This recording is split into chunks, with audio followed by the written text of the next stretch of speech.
Ito na, basis ng The One na si Kael at ang The Clash Season 5 winner na si John Rex. Come on, let's play round 4.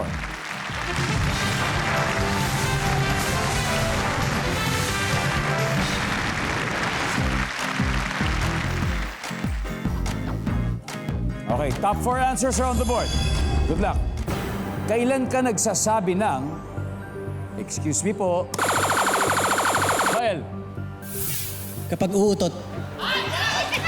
may announcement bago umutot. Wow, hanip ka rin. Excuse me Nandun ba po. ang utot? Patay tayo dyan. John Rex, kailan ka nagsasabi ng, excuse me po, Pag nag-burp. pag nag-burp, nandyan ba ang burp? Wala rin. Carl, this is your chance. Kapag dadaan. Makikiraan po. Eto na po. Nandiyan na ba yan? Excuse me po.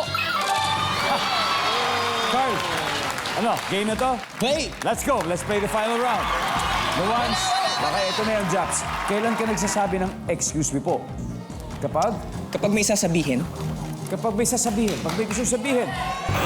Okay, RJ, kailan ka nagsasabi ng excuse me po? Pag umubo. Bobo. excuse me po. Survey says. Kyle, 2 more. Kyle, kailan ka nagsasabi ng excuse me po? Kapag nabahing. Hatching! Iba rin yan. Survey says. Yes! Carl, isa na lang. Kailangan makuha mo to. Pag nakuha mo to, panalo na kayo, Carl. Kailan ka nagsasabi ng excuse me po, Carl, for the win? You got 3 seconds. Let's do it. Pag-iihi. Iihi? Teacher, excuse me. May I go out? May I go out pala. O, nandyan ba pag naiihi daw?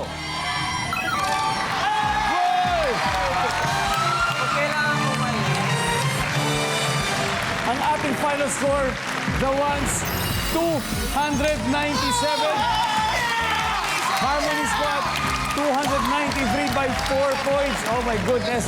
Thank you guys, JC. Thank you rin po. Salamat po. Thank you. Ang gagaling nyo. Thank you. Mark. At dahil dyan, may 50,000 pesos kayo.